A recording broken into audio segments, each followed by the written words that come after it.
Hello friends, आज मैं आपके साथ डेवलपमेंट इकोनॉमिक्स का एक और टॉपिक लेके आया हूँ और टॉपिक का नाम है प्राइस मैकेनिज्म। चैप्टर का नाम है प्राइस मैकेनिज्म एंड प्लानिंग और इस चैप्टर के सारे लिंक्स आपको इस वीडियो के डिस्क्रिप्शन में मिल जाएंगे। चलिए शुरू करते हैं। Price mechanism refers to the determination of prices of all goods and services by the interaction of the forces of demand and supply without any external interference। तो प्राइस मैकेनिज्म कहता है कि प्राइसेस डिटरमिन होंगे demand और supply की वजह से, और जहां डिमांड एंड सप्लाई कटता है या आपस में बराबर आता है डिमांड एंड सप्लाई, उसको इक्विलिब्रियम प्राइस इक्विलिब्रियम क्वांटिटी कही जाएगी। और डिमांड और सप्लाई जब मेन रोल प्ले कर रहे हैं तब कोई भी एक्सटर्नल इंटरफेरेंस नहीं होनी चाहिए। तो प्राइस मैकेनिज्म सिंपल वर्ड्स में कहता है कि prices should be determined bye demand and supply only. ठीक है। At any given time sellers of a commodity are willing to sell different quantities of that commodity at different prices।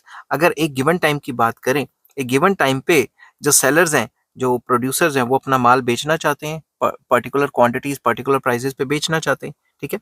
Watching their self interest they are willing to sell more units of a commodity at higher prices. अगर उनके self interest को देखें तो वो महंगे में अपना सामान बेचना चाहते हैं, वो चाहते हैं कि प्राइस बढ़े तो हम बेचें।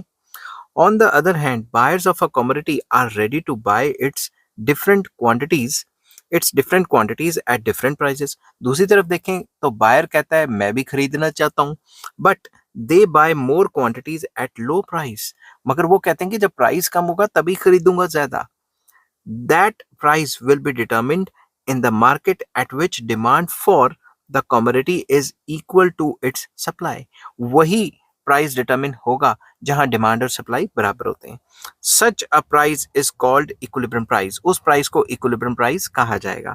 If due to some reason there is disequilibrium between the demand and supply, और in other words demand and supply are not equal to each other, then the price will change and its own price will change of its own accord. तो simple words में ये बताया है कि वही price determine होगा, वही price equilibrium price होगा जहां डिमांड और सप्लाई बराबर रहते हैं। और अगर डिमांड और सप्लाई के चेंज आने से इक्विलिब्रियम प्राइस में चेंज आया तो वो डिमांड और सप्लाई के चेंज होने से अगर इक्विलिब्रियम में चेंज आया तो वो प्राइस को भी चेंज कर देगा। समझ के बाद तो ये मेन चीज है।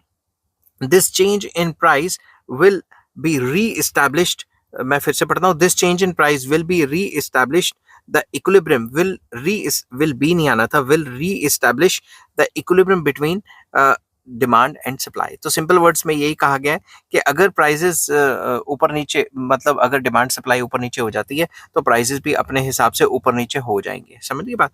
तो price mechanism can be explained with the help of diagram. तो मैंने यहाँ डायग्राम बनाया, यहाँ पे लिखी है क्वांटिटी, यहाँ पे लिखा है प्राइस।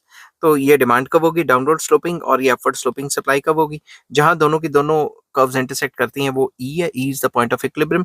एंड इक्विलिब्रियम के सामने जो प्राइस है उसे जो इक्विलिब्रियम के सामने प्राइस है उसको इक्विलिब्रियम प्राइस कहा जाता है, और इक्विलिब्रियम के कॉरस्पॉन्डिंग मतलब उसके सामने जो क्वांटिटी आई है उसे इक्विलिब्रियम क्वांटिटी कहा जाता है। In this figure the price per unit is shown on y-axis and quantities of demand and supply are shown on y-axis। OP is the equilibrium price and OQ is the equilibrium quantity। तो ये given situation में ये equilibrium है। अगर equilibrium change हो जाता है, demand बढ़ जाती है तो इक्विलिब्रियम यहाँ आ जाएगा, उस हिसाब से प्राइस और क्वांटिटी ये बन जाएंगी। अगर डिमांड गिर जाती है तो उस हिसाब से इक्विलिब्रियम ये बन जाएगा और डिमांड सप्लाई ये आ जाएगी। और अगर आप ये जानना चाहते हैं कि इक्विलिब्रियम में किस तरीके से चेंज आता है डिमांड और सप्लाई के चेंज आने से, उसके ऊपर मैंने अलग से वीडियो बनाई हुई है। आप मुझे कमेंट कर दें, मैं आपको उस जो वीडियो उसका जो है लिंक शेयर कर दूंगा, आप अच्छे से उसको देख सकते हैं। तो इस वीडियो में मैंने यही बताना था कि इक्विलिब्रियम क्या होता है और प्राइस मैकेनिज्म के थ्रू इक्विलिब्रियम किस तरीके से डिटरमिन होता है। ठीक है। नेक्स्ट वीडियो में मैं बताऊंगा कि price mechanism and economic planning, कि भाई प्राइस मैकेनिज्म चल भी पाएगा इकोनॉमिक प्लानिंग में या नहीं चल पाएगा, उसके जो है फेवर वाले पॉइंट्स भी और उसके अगेंस्ट वाले पॉइंट भी। अगर आपको ये वीडियो पसंद आती है तो please like share and subscribe. Take care, bye bye.